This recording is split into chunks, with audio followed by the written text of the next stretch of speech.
समझ क्यों नहीं आ रहा? ये बेहस है एकदम, तुम्हें भी छोड़ देगी। बात खामोश करो। अरे इसे इतनी बात समझ नहीं आ रही है। ये दुश्मन है हमारी।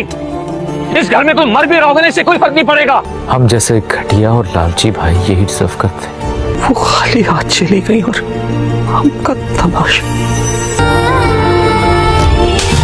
बुरहान, अपनी बीवी को कुछ कहने के बजाय नहीं कोई मर रहा और ना कोई मरेगा। इन दोनों के कहने में आकर मैंने अपनी माँ जैसी बहन का दिल तोड़ा। पता नहीं मेरे वहां से जाने के बाद किसी ने मुझे याद भी किया। सारा को घर से निकलवाने के बाद हमना का अगला बड़ा प्लान ये होता है कि तीनों भाइयों को एक दूसरे के सामने खड़ा कर दिया जाए ताकि उनके बीच टकराव और बढ़ जाए। वह अपने मकसद में कामयाब भी हो जाती है। बुरहान पहले ही ऑफिस की घटना को लेकर हमना से बेहद गुस्से में होता है, जबकि उस्मान अपनी पत्नी का साथ देता नजर आता है। इसी बात पर बुरहान और उस्मान के बीच बहस तेज हो जाती है। बुरहान गुस्से में कहता है कि हमना उनकी दुश्मन है और उसी के कारण उन्होंने अपनी बहन जैसी सारा को घर से निकाल दिया।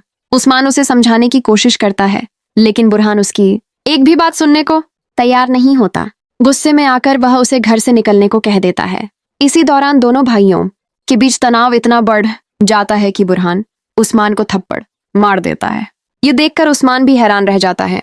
दूसरी तरफ अदनान अपने की पर पछता रहा होता है, क्योंकि वह मजबूरी में भाइयों की बात मानकर सारा के खिलाफ खड़ा हो गया था। सारा अकेली होकर सोचती है कि क्या उसके अपने भाइयों ने उसे सच में भुला दिया या सिर्फ दौलत की लालच ने सब कुछ खत्म कर दिया।